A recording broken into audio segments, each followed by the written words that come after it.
Did you know that Black children who are diagnosed with autism have almost twice the rate of intellectual disability as white children? I didn't know that either until I was writing my book, Turn Autism Around, and found that alarming statistic. Today, we are talking with a BCBAD who happens to be Black, and we are talking about some of the unique challenges of Black families and Black professionals in the field of ABA.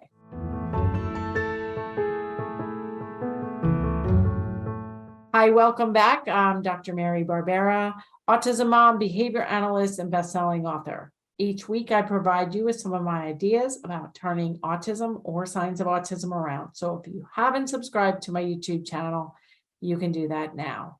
So today we're sharing an excerpt from a podcast I did with Dr. Sarah Williams, who is a BCBAD. We talk all about diversity and some of the obstacles and challenges of Black families who have a child with autism or are seeking a diagnosis. Just generally, let's talk about families and what are some of the obstacles and barriers that you have seen for families that are not white? Yeah, so I would say the biggest, and I've been in different settings. I've been in the home setting, school setting, and the regional center setting. And I think the biggest difference is resources, the knowledge of the resources. And then from there, whether or not once they receive the resources, whether or not they're able to be accepted by their family members, that's also a thing. Because a lot of times in the Black community, we have stigmas. We're like, well, I don't know. We shouldn't get diagnoses because we put that on our record. They're going to now change us and talk to us differently. And we're just going to be mistreated, which has some truth to that. And then there's also the really strong religious aspect of the Black community. And it's like, just pray about it. You'll be okay. And then there's the trauma part of it. And that's the part that a lot of people don't talk about is we're just afraid that if we are part of something that is telling us we need to do something a certain way, and then we do that and it still doesn't benefit us, then does that make sense? And that's what I see the most struggle with the Black community. And I try to explain to them, and they are a little bit more open to listening to me because I'm a representation of them that they barely see as well, especially in our field. There's not many Black representation, especially with BCBAs, whereas 10% of all BCBAs. That's even from my experience going to conferences, I would have probably expected 5%, like literally. Yeah. And I mean, I'm not questioning your stats, but I mean, it is a very white profession. Yes, and it used to profession. And so, I'm glad that we're able to talk about this because you do represent and you do know the nuances. And just like I'm a parent, so families trust me, more so in some situations because I am a parent too. Mm-hmm. So,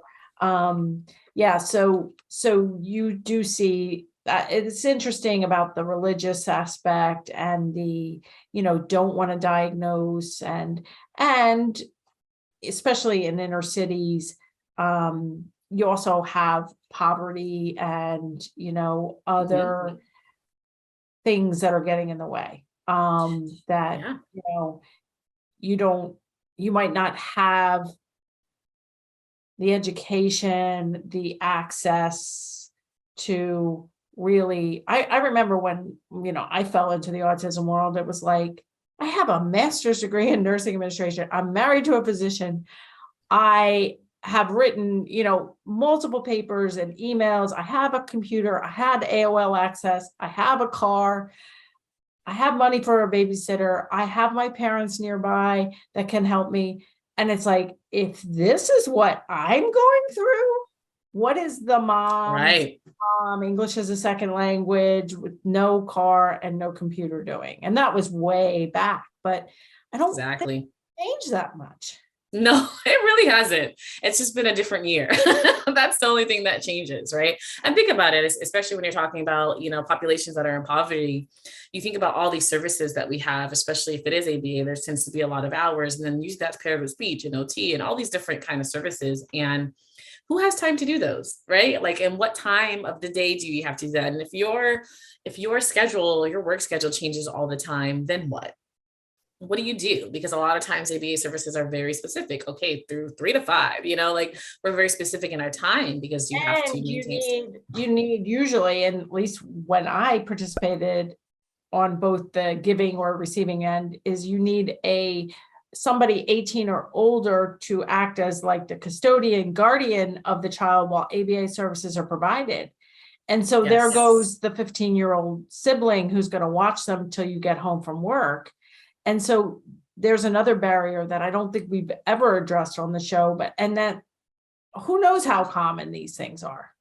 And then remember that in your household, you're already trying to do something different that the Black community probably is not questioning, right? They're like, I'm not really sure about this. So maybe your family members within your household itself are already kind of like, I'm not really sure. I'm not completely on board with this, but this is what you want to do. So be it.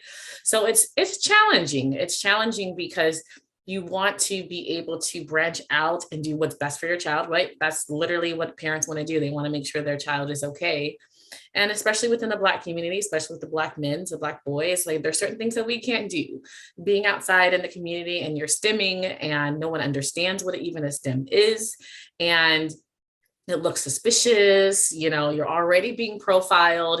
It can have some concerns, or let's say you have limited communication skills and you're trying to communicate, you're not providing eye contact, you're doing those typical social skills that someone who is providing you with the command is wanting you to respond to immediately. They mean, and all these different things can get you, maybe potentially in some trouble. So those are some additional things that as like a Black professional, I see as like, okay, so let's try to like see this. How can we do this? How can we adjust our support for you to make sure that we adjust your values, but also be able to represent you within the community setting and still feel like you're not in danger, to be honest. Those are some things that we really think about.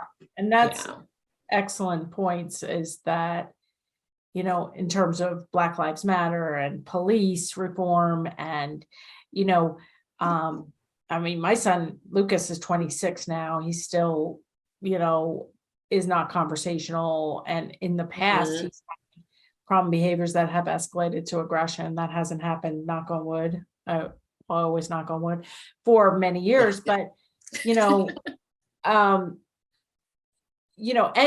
child of any race, if they get to be 200 pounds and they're aggressive in the community, you're at major risk of all kinds of things. We did a show with a captain from a police force who does police education. We can link that in the show notes. I think we addressed the race issue there as well in that show. But if you're a Black individual with those kind of delays and issues and problem behaviors, you're very much at risk.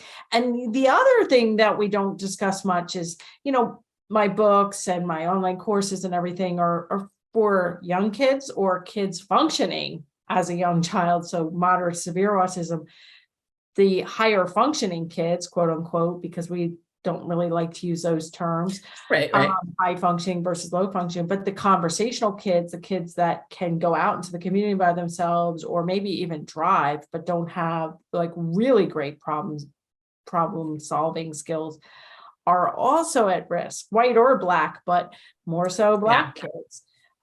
Because like you said, the eye contact may not be great. They may be stimming when they get upset, even though they are in a junior college, and absolutely. It's so complicated.